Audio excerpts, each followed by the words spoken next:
नमस्कार, मैं हूं संजय शर्मा। आप देख रहे हैं 4 PM न्यूज नेटवर्क। अभय दुबे जी के संग रोज चर्चा करता हूं। आज एक गंभीर मुद्दे पर चर्चा की है कि किस तरह भारतीय जनता पार्टी की नीतियां देश के राज्यों के बीच में विभाजन पैदा कर रही हैं और देश में एक अलग किस्म का तनाव पैदा करने की कोशिश कर रही हैं। बहुत ज्वलंत मुद्दा है, बहुत गंभीर मुद्दा है। आप सबको ये समझना चाहिए कि देश को भाजपा किस दिशा में ले जाने की कोशिश कर रही है।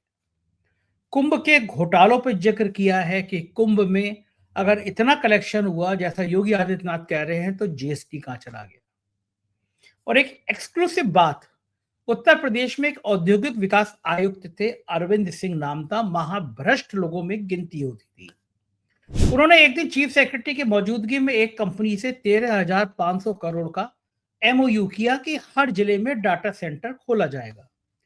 जिस दिन ये एमओयू हुआ उसके दूसरे दिन कुछ लोगों ने मुझे दस्तावेज ला के दिए और कहा कि अरविंद सिंह की ससुराल का करीबी शख्स है ये, और अरविंद सिंह ने एक लंबी डील करके लंबा पैसा लेकर ये काम कर डाला, एमओयू कर डाला। मैंने उस खबर बनाई। मैंने आरटीआई में पूछा कि ये जो कंपनी है, ये कंपनी का पिछला बैलेंस शीट क्या है, क्योंकि जो ऑन रिकॉर्ड दिख रहा था वो कंपनी कुछ ही करोड़ रुपए की भी करनी थी, लाखों रुपए का इन्वेस्टमेंट कर रही थी। उसको 13,500 करोड़ रुपए का एमओयू करा दिया गया। अब खबर छपी है, मैंने आरटीआई में भी पूछा लेकिन आरटीआई में जवाब नहीं दिया गया मुझे। और अब खबर छपी है कि जिन साहब को ये 13,500 करोड़ का एमओयू किया था, उन्होंने अलग अलग जिलों में डाटा सेंटर खोलने के नाम पर 3,500 करोड़ से ज्यादा पैसा कमा लिया, ले लिया, विदेश भागने के चक्कर में थे, अरेस्ट कर लिए गए। बड़ा सवाल यह है कि अरविंद कुमार सिंह अरेस्ट क्यों नहीं किए गए।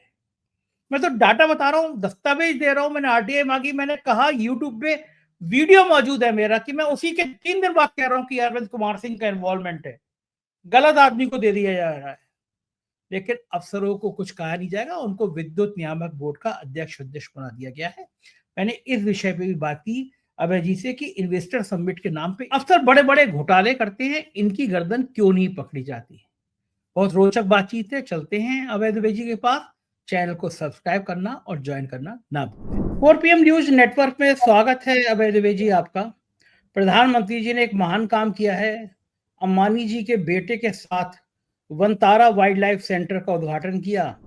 7 घंटे गुजारे, शेर के बच्चे को दूध पिलाया, चिंपांजी, हाथी, जिराफ, डाल्फिन के संग फोटो खिंचाए, वीडियो शूट कराया। और पूरी भारतीय जनता पार्टी के नेता लिख रहे हैं शेर के साथ सवा शेर। शेर और शेर के साथ सवा शेर, 2 शेर। और अनुराग ठाकुर जी के छत पे लाइन लग गई है कि कौन कितनी बड़ी चमचागिरी कर सकता है, शेर की और सवा शेर की। कुछ लोग कहते हैं, रेखा गुप्ता भी हाउस में कह रही थी कि वो प्रधानमंत्री जी जितना काम करते हैं, 24 घंटे 20 घंटे काम करते हैं, कभी छुट्टी नहीं लेते। तो ये जो शेर के बच्चे को दूध पिलाते हैं, शूट करते हैं, कैमरे से फोटो खिंचाते हैं, ये काम के उसमें आता है सर या ये छुट्टी के उसमें आता है? मैं समझ नहीं पाता किस अवधि में गिना नरेंद्र मोदी 2014 के चुनाव में जब प्रचार कर रहे थे, तब वो बार बार ये दावा करते थे अपने प्रचार में कि मैं दिन रात परिश्रम करूंगा। ये उनका बड़ा ही पेट शब्द होता था, मैं दिन रात परिश्रम करूंगा। तो उसके बाद से उन्होंने आज तक छुट्टी नहीं ली है। अब राजीव गांधी बड़े कमतर प्रधानमंत्री थे इनके मुकाबले। राजीव गांधी जब कभी जाते थे कहीं तो समुद्र किनारे जाते थे तो बाकायदा कहा जाता था कि उन्होंने छुट्टी ली है, वो अपने परिवार के साथ समुद्र के किनारे जा रहे हैं। अटल बिहारी वाजपेयी भी छुट्टी लेते थे तो मनाली के अपने घर में जाकर रहते थे, मनाली में उनका घर था, उसमें जाकर रहते थे। लेकिन हमारे नरेंद्र मोदी कभी कोई छुट्टी नहीं लेते हैं, तो सोते वक्त भी परिश्रम कर रहे होते हैं। और खास बात यह है कि हर किस्म के उनके मतलब जिस तरह की वो ड्रेसेस पहनते हैं वो अपने आप में बहुत ताज्जुब की बात है। आप सोचिए, हम और आप अगर किसी वन्य क्षेत्र में जाएंगे, कोई सफारी में जाएंगे, तो उससे पहले क्या हम बहुत अपना एक हैट खरीदेंगे, एक खास तरह की ड्रेस खरीदेंगे, उसके पीछे ड्रेस के पीछे पीठ पे मतलब जो है वो शेर के पंजों के निशान होंगे। ऐसा कभी आपने सुना है कि ऐसा कभी हम करेंगे? नहीं करेंगे हम लोग ऐसा। ज्यादा हम ये कर सकते हैं कि हम लोग जंगल में चलने वाले जूते ले लें, क्योंकि जंगल में चलने पे जमीन अलग तरह की होती है, उससे पैर घायल हो सकता है, हम जूते ले लें। इसके अलावा हम कुछ भी नहीं करेंगे। कैमरा भी हम ले सकते हैं, लेकिन ऐसा नहीं है कि नीचे से ऊपर तक हम खाकी पोशाक में जाएं। जंगल सफारी की पूरी ड्रेस पहले ड्रेस का इंतजाम करें और फिर उसके बाद जाएं। तो हमारे प्रधानमंत्री जी जो है, बड़ा उनका व्यक्तित्व तो नाटकीय है और उनकी नाटकीयता की चरम सीमा है। बिल्कुल जो जिस तरीके से आप देखिए ना, जब कभी वो केदारनाथ की गुफा में जाते हैं तो फिर सफेद श्वेतांग सन्यासी बन के जाते हैं, नीचे से ऊपर तक बिल्कुल सफेद कपड़े पहने हुए, सिर पे एक सफेद वो लपटा हुआ गमछा लिपटा हुआ। उसके बाद में एक दूसरी जगह तपस्या करने गए थे तो वो गेरुआ वस्त्र पूरे पहने हुए थे। और जब वो कुंभ में डुबकी लगाने गए थे तो एक खास तरह का कुर्ता पहने हुए थे ताकि शरीर में कहीं पानी का स्पर्श ना होने पाए उनको ये। और अब वो सफारी भी गए हैं तो आप देखिए, उनको देख के लगता ही नहीं कि वो भारतीय हैं। उनको देख के लगता ये है कि ये कोई विदेशी साहब है जो कि हिंदुस्तान के जंगलों में विहार करने के लिए आया है। अच्छा, मुझे तो अच्छा, सबसे और एक और नई बात और पैदा हो गई है, तीसरी बार जब से उन्होंने बहुमत खोया है तब से नरेंद्र भाई बहुत गंभीर लगने लगे। आप देखिए, पिछले 10 साल में उनकी तस्वीरें इतनी गंभीरता की मुद्रा में नहीं आती थी। बहुत ज्यादा मुस्कुराते, शायद ही कभी मुस्कुराते नहीं है बिल्कुल। पहले तो कभी कभी संसद में कुछ इस तरह की गतिविधियां भी करते थे, इससे लगता था कि कुछ ना मजाक पसंद है, कुछ लतीफा पसंद है। नहीं, बहुत ही ज्यादा जिसे कहते नहीं, एक ग्रिम, अंग्रेजी में शब्द नहीं, एक ग्रिम, बिल्कुल एकदम बहुत ही संगीन किस्म का चेहरा बना के रहते हैं। मुझे लगता है काफी आघात लगा है। और लेकिन नाटकीयता उनकी खत्म नहीं हुई है, नाटकीयता उनके स्वभाव का बड़ा अंग है। अच्छा, मुझे तो सबसे अच्छा तब लगा था जब बंगाल के चुनाव से पहले वो रविन्द्रनाथ टैगोर वाली भूमिका में आ गए थे, दाढ़ी वाड़ी बढ़ा दी, दाढ़ी धीरे-धीरे तो हम लोगों ने भविष्यवाणी भी तो की थी कि बंगाल के चुनाव के बाद ये दाढ़ी कट जाएगी, दाढ़ी कट और जाएगी। हुआ भी वही। अच्छा, ये जो नेता होते हैं, मंत्री होते हैं, अनुराग ठाकुर वगैरह, ये लेते हैं बब्बर के आगे सवा शेर, शेर के आगे सवा शेर। तो इनको लगता नहीं है पब्लिक इनकी मजाक उड़ाई होगी? इनके नीचे ट्विटर पे लोग देखिए कितनी मजाक उड़ा रहे हैं इनकी, ट्रोल कर रहे हैं इनको। ये तो उनको पता है कि ये चमचागिरी पर्याप्त है। भाई, मुझे लगता नहीं है कि इन लोगों को इस बात की कोई परवाह है। अभी तक भारतीय जनता पार्टी के भीतर ये छवि बनी हुई है कि उन्हें जिताने वाला आदमी नरेंद्र मोदी है। मतलब ये है कि अगर नरेंद्र मोदी ना हो और फिर ये भारतीय जनता पार्टी के ये लोग उम्मीदवार बने तो उन्हें जितने वोट मिलेंगे उससे कुछ प्रतिशत ज्यादा वोट नरेंद्र मोदी की वजह से इनको मिलता है। इसका कोई विशेष अध्ययन नहीं किया गया है। जो राष्ट्रीय स्वयंसेवक संघ नरेंद्र मोदी से नाखुश होते हुए भी और नरेंद्र मोदी से पूरी तरह खुश ना होते हुए भी उनको जो बनाए रखता है, मेरे ख्याल से संघ के दिमाग में भी ये छवि है कि चुनाव अगर कोई व्यक्ति जिता सकता है तो वो नरेंद्र मोदी ही जिता सकते हैं, क्योंकि वो अतिरिक्त वोट लाते हैं, बेशी वोट लाते हैं। तो जो व्यक्ति बेशी वोट लाता है उसको बड़ा जिसे कहते हैं ना कि बहुत उसकी ठकुर स्वाति बहुत की जाती है। इंदिरा गांधी की भी की जाती थी, नरेंद्र मोदी की भी की जाती है। मेरे ख्याल यही सबसे बड़ा कारण है। हाँ, ठीक, क्योंकि बिल्कुल सही बात इस तरह की चाटुकारिता अटल बिहारी वाजपेयी की भी नहीं की जाती थी। हाँ, कभी अटल जी का किसी ने सम्मान बहुत था, लोग पैर वैर बहुत छूते थे, बहुत सम्मान था उनका। सम्मान इतना था कि एक बार प्रमोद महाजन ने कहा था कि जब अटल जी या अडवाणी का फोन आता है तो हम लोग खड़े होकर फोन रिसीव करते हैं। उनका इतना सम्मान था उनका। मुझे याद है तो वो प्रमोद महाजन का वक्तव्य। लेकिन इस प्रकार की चाटुकारिता कोई नहीं करता था उनकी। इतनी चाटुकारिता तो मोहन भागवत की नहीं की जाती है, हाँ, कोई सही नहीं बात किया है। था। हाँ, वो तो राष्ट्रीय स्वयं सेवक परंपरा है सरसंघ चालक को परम पूजनीय कहने की। सभी सरसंघ चालक परम पूजनीय होते हैं, लेकिन इस तरह की चाटुकारिता कोई नहीं करता। तो दूसरी बात यह है कि प्रधानमंत्री खुद इस तरह की चाटुकारिता को बढ़ावा देते हैं। आप देखिए ना, जो पूरा जो नॉन बायोलॉजिकल होने वाला मामला था, जिस तरीके से उनको जब विष्णु का अवतार कहा गया, देवताओं का देवता कहा गया, भगवान कहा गया, तो बाकायदा वो चुप रहे। उन्होंने चाहते तो खंडन कर सकते थे, बोलकर ये वाहियात बातें बंद कीजिए, मैं भगवान का अवतार वगैरह नहीं हूं। मतलब अगर वो ये कहते तो इनका सम्मान ज्यादा बढ़ता। ये खुद खुद ही उसको बढ़ावा देते। वो जी। खुद ही मान बैठे हैं कि वो भगवान के अवतार हैं, हाँ, सीधे-सीधे ईश्वर के अवतार हैं वो। गड़बड़ हो गया, ईश्वर के अवतार इस बार लोचा खा गए, वो पूरा बहुमत नहीं मिला उनको, वरना तो वाक़ई में वो कहते मैं विष्णु का अवतार हूँ। अभी विषय पे मैं आपसे बात करना चाहता हूँ, भाषा के मुद्दे पे राज्यों में एक तनाव की स्थिति बन रही है। जिस तरह दक्षिण में हिंदी थोपने का विरोध हो रहा है या हिंदी को तुरंत संविधान से जोड़ दिया जा रहा है, इसके दूरगामी परिणाम क्या होंगे? क्या भारत में एक विचारधारा के आधार पर, एक भाषा के आधार पे कुछ तनाव राज्य और केंद्र के बीच में बढ़ सकता है? क्यों किया जा रहा है ये? देखिए संजय जी, मैं भी हिंदी का आदमी हूं, अंग्रेजी मुझे आती है, लेकिन मैंने सारा काम अपना हिंदी में किया है। आप भी हिंदी के क्षेत्र में काम करते हैं। हिंदी हम लोगों की भाषा है जिसको हम लोग इस्तेमाल करते हैं। हिंदी हमारे जीने का जरिया है। हिंदी की वजह से ही हमारा आर्थिक पक्ष है जीवन का। हिंदी हम ओढ़ते बिछाते हैं, मतलब बिल्कुल हम हिंदी में रमे हुए हैं। लेकिन हम लोग ये नहीं चाहते कि हम किसी को जबरदस्ती हिंदी पढ़ाएं, कानून के दम पे उसको हिंदी पढ़ाई जाए। भारत एक बहुभाषी देश है और भाषाओं के आधार पर राष्ट्रीय आंदोलन चला था। सबसे ये वायदा किया गया था, महात्मा गांधी ने और कांग्रेस के तत्कालीन नेतृत्व ने सबसे वायदा किया था कि अगर भारत जब आजाद होगा तो आपकी भाषा होगी, या भाषा के आधार पर प्रांत बनाए जाएंगे। तो भाषा का इतना महत्व है इस देश के निर्माण में। आजादी हमें भाषा की वजह से प्राप्त हुई। अब आप ये सोचिए कि तमिलनाडु ने राष्ट्रीय शिक्षा नीति 2020 की राष्ट्रीय शिक्षा नीति पर दस्तखत करने से इनकार कर दिया, उसको मानने से इनकार कर दिया। जैसे ही मानने से इनकार किया, वैसे ही केंद्र ने नई शिक्षा नीति को लागू करने के लिए जो धन दिया जाता था, वो 2000 कुछ करोड़ रुपया है, मतलब जो है वो तमिलनाडु को दिए जाने वाला था, उसको रोक दिया केंद्र ने। वो जो पैसा रोक दिया गया, जो पूरी मदद केंद्र ने मदद रोक दी, तो उस पर स्टालिन ने आपत्ति की। तो इस पर शिक्षा मंत्री धर्मेंद्र प्रधान ने कहा कि राष्ट्रीय शिक्षा नीति लागू करना आपका संवैधानिक कर्तव्य है। इसका जवाब तमिलनाडु सरकार ने यह किया कि ये आपकी सरकार की शिक्षा नीति है, ये संविधान द्वारा मैंडेटेड या आदेशित शिक्षा नीति नहीं है। संविधान में कहीं नहीं लिखा हुआ है कि केंद्र सरकार एक शिक्षा नीति बनाएगी और राज्यों को उसका पालन करना पड़ेगा। संविधान में तो शुरू में यह लिखा हुआ था कि शिक्षा का पूरा क्षेत्र जो है वो राज्यों का विषय है। संविधान में ये लिखा हुआ था।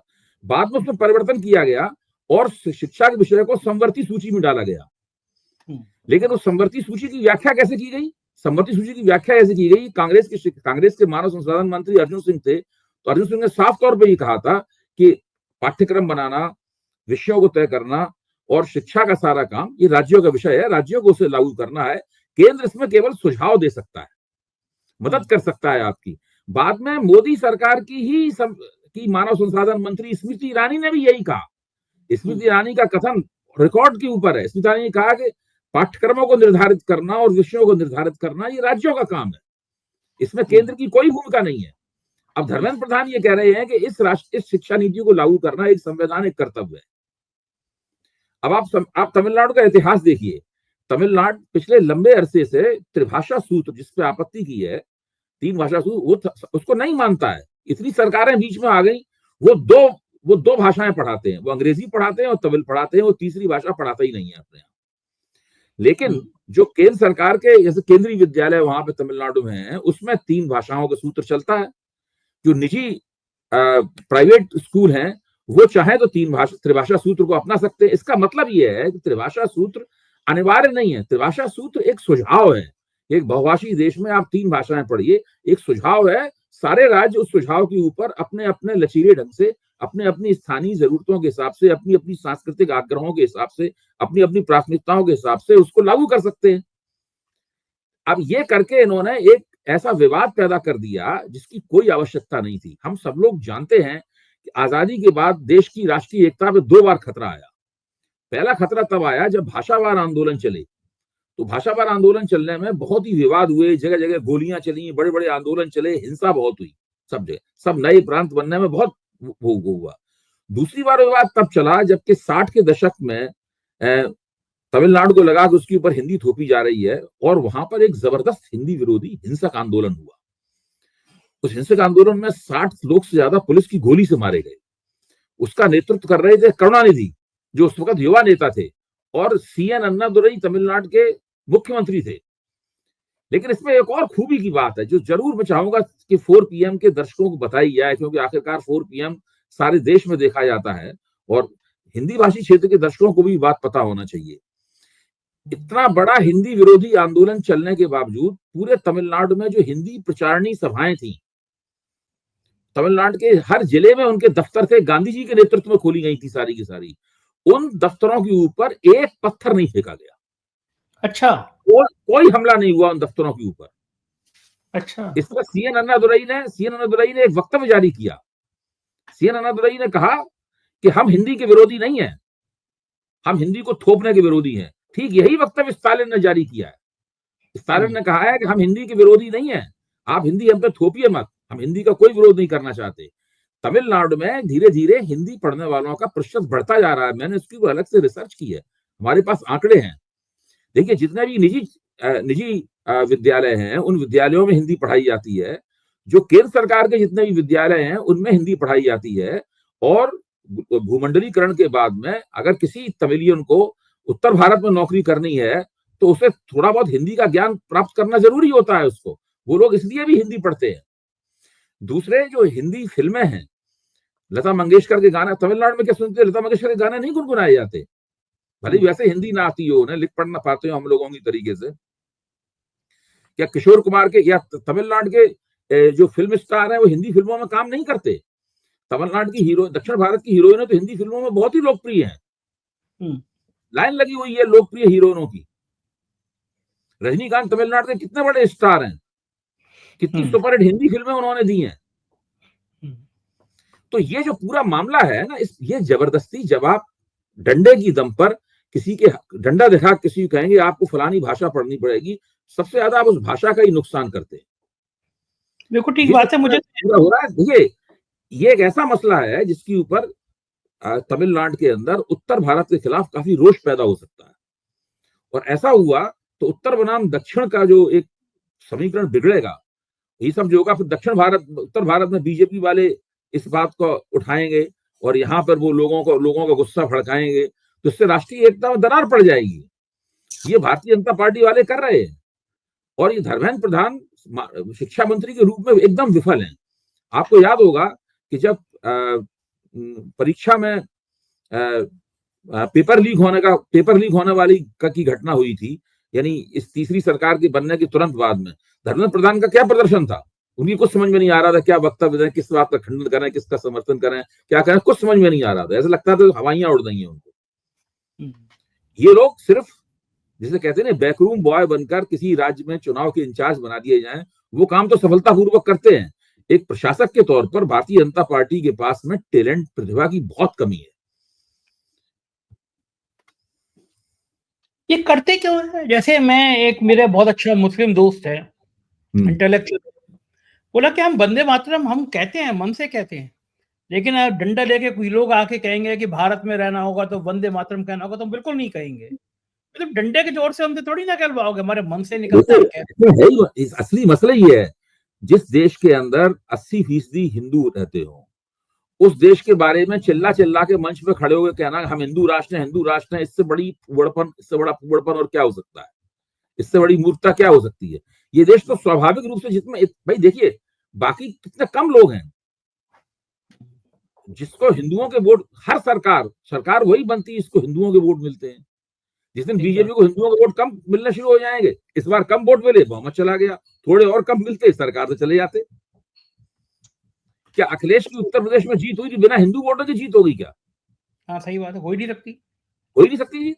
ये बिल्कुल बेकार। ये पूरा आइडिया, हिंदू राष्ट्र का आइडिया ही अपने आप में निहायत ही फूहड़ और भारत विरोधी विचार है। इसका कोई अर्थ मतलब नहीं है कोई इसका। बिल्कुल। अच्छा, ये बीजेपी को ये करने से फायदा क्या मिलता है? मान लीजिए राष्ट्र का हिंदी का थोपने वाला मामला हो, विवाद पैदा, इससे इसको फायदा क्या, पॉलिटिकली फायदा क्या है इसको? पॉलिटिकल फायदा देखिए, अब इनको क्या लगने लगा है, बीजेपी वालों को लगने लगा है कि जब से राम जन्मभूमि आंदोलन चला, और राम जन्मभूमि आंदोलन चलने के बाद में 90 के दशक में उत्तर प्रदेश में इनकी पूर्ण बहुमत की सरकार बन गई कल्याण सिंह के नेतृत्व में। उसके बाद में फिर अटल बिहारी वाजपेयी को 6 साल तक एक गठजोड़ सरकार में काम करने का मौका मिल गया। भाजपा का जो कैचमेंट एरिया है वो थोड़ा सा उसमें बढ़ा। मैं ये मानता हूं कि अगर रिसर्च की जाए और बीजेपी के वोटरों से पूछा जाए कि वो आखिरकार बीजेपी को वोट देते हैं, तो पहले नंबर पे उनके दिमाग में क्या बात होती है, मतलब वो कौन सा आग्रह है जो उनकी प्राथमिकता तय करती है कि उन्हें भारतीय जनता पार्टी को वोट देना है। मेरा मानना है कि सबसे कम प्रतिशत उन लोगों को निकलेगा जो ये कहेंगे कि हम हिंदू राष्ट्रवादी हैं इसलिए बीजेपी को वोट देते हैं, और तमाम कारणों से, विपक्ष की विफलता के कारण वोट देंगे, अपनी जाति की वजह से बीजेपी को वोट देंगे। बीजेपी ऊंची जातियों की पार्टी है, ऊंची जातियों को लग सकता है कि भाई ये हमारे हमारे हित में काम कर रहे हैं। और इस तरह के ये बहुत सारे कारण हो सकते हैं। कहीं ये भी हो सकता है कि भाई बीजेपी दूसरी पार्टियों के मुकाबले ज्यादा अच्छी गवर्नेंस देती है, शायद इसलिए लोग उनको वोट दे देते हो, इसलिए वोट दे सकते हैं कि भाई बीजेपी की वजह से हमें राष्ट्रीय सुरक्षा का आश्वासन प्राप्त होता है। बहुत सारे कारण हो सकते हैं। लेकिन ये कहना कि बीजेपी हिंदू राष्ट्र बनाएगी इसलिए हम बीजेपी को वोट देंगे, इसका सबसे कम प्रतिशत निकलेगा। मेरा मानना है बीजेपी को मिलने वाले 100 वोटों में 70 से 80 वोट दूसरे कारणों से मिलते हैं। केवल 20 से 25 वोट जो हैं वो हिंदू राष्ट्रवादी विचारधारा की वजह से मिलते हैं। और माहौल ऐसा बनाते हैं कि मान लो सारे के सारे वोट हमारे हिंदू राष्ट्र के आधार पर ही मिलते हैं, हम लोग हिंदू नहीं, राष्ट्र वो उनके डीएनए में है। वो जैसे अब दिल्ली चुनाव है, दिल्ली चुनाव में जीत गई है, मार्जिनल जीती है, कोई प्रचंड जीत वगैरह नहीं है, दिल्ली चुनाव में जीत गए। तो अब दिल्ली चुनाव में वो कह रहे हैं कि भाई राष्ट्रीय स्वयंसेवक संघ ने एक एक घरों में जाके कहा और लोगों से कहा आपको पंच परिवर्तन करना है, यानी 5 पंच परिवर्तन करना है। अब ये राष्ट्रीय स्वयंसेवक संघ की तरफ से प्रचार किया जा रहा है। चूंकि राम जन्मभूमि मंदिर, रामलला के मंदिर की प्राण प्रतिष्ठा करने का इनको कोई लाभ नहीं हुआ और उनके हाथ से बहुमत भी निकल गया, तो इस बात को, ये बात बहुत खली इन लोगों को। अयोध्या चुनाव, फैजाबाद का चुनाव हार गए, ये बात बहुत खली इन लोगों को।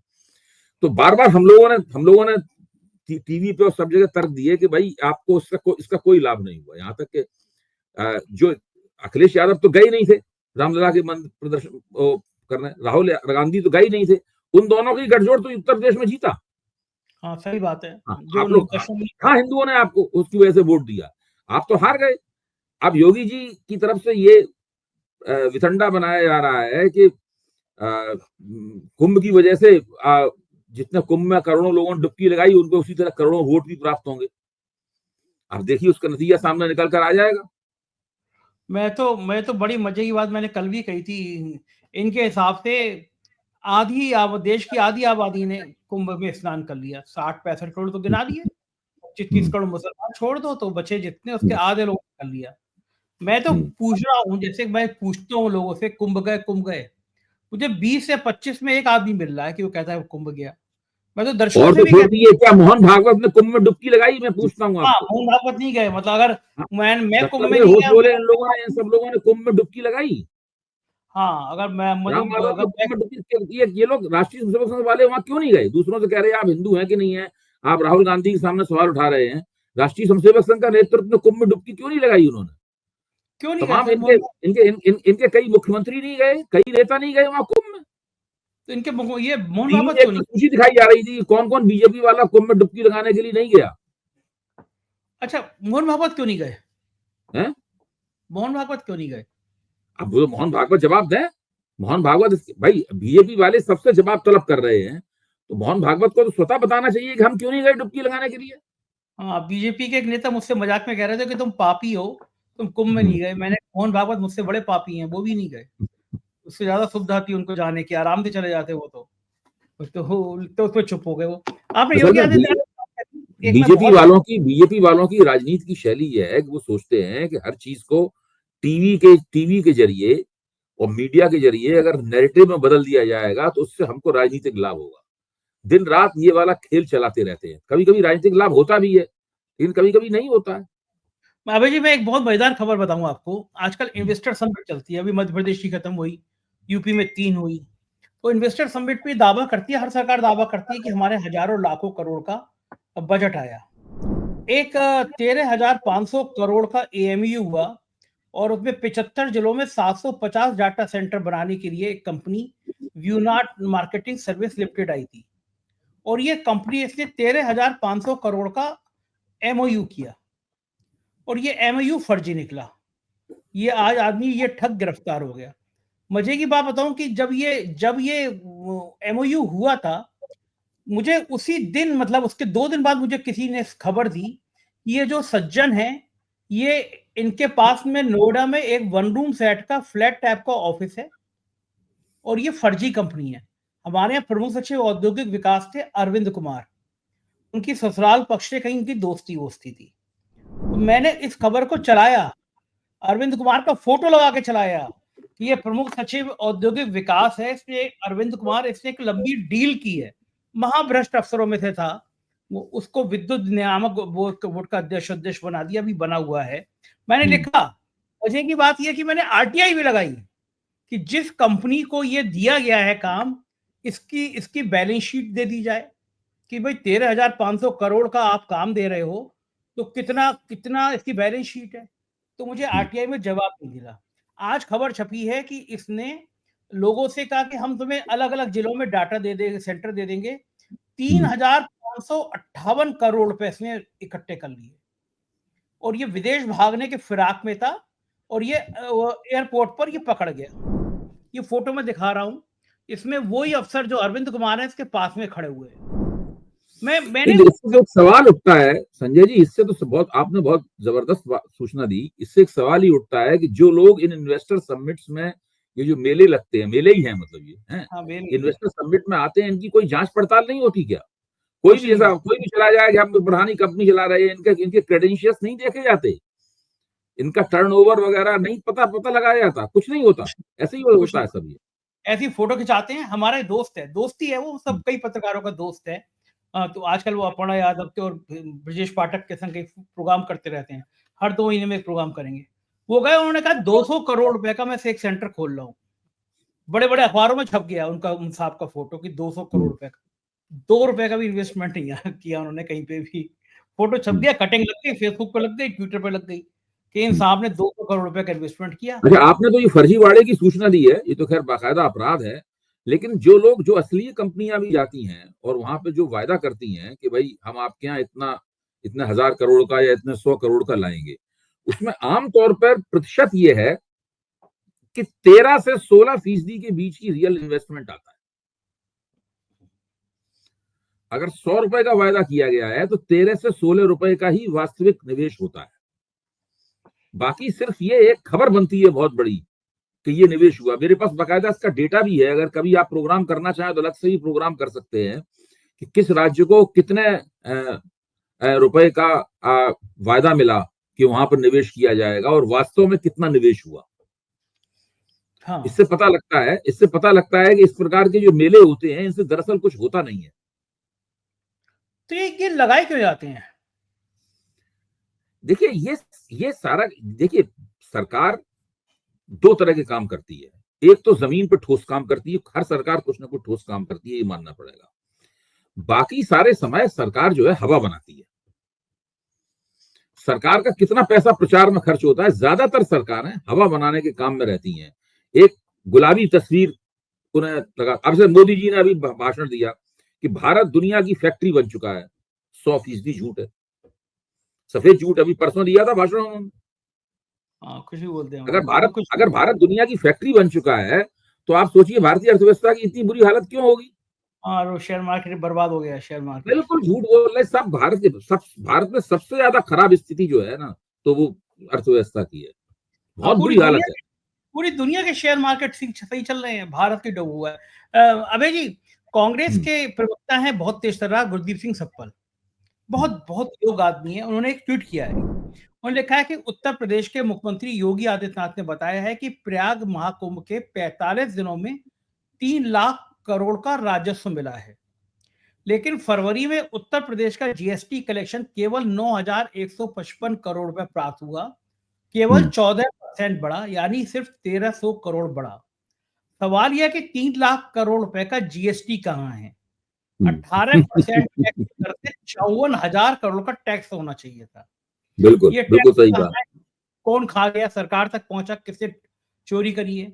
ये सच है कि कुंभ में काफी व्यापारी कैश में हुआ होगा, लेकिन जीएसटी तो प्रोडक्शन चेन में सबसे ऊपर लगता है, इसलिए सरकार को जीएसटी मिलना ही चाहिए। कोई भी सर्विस, कोई भी प्रोडक्ट टैक्स मुक्त नहीं, तो ये टैक्स कहां चला गया?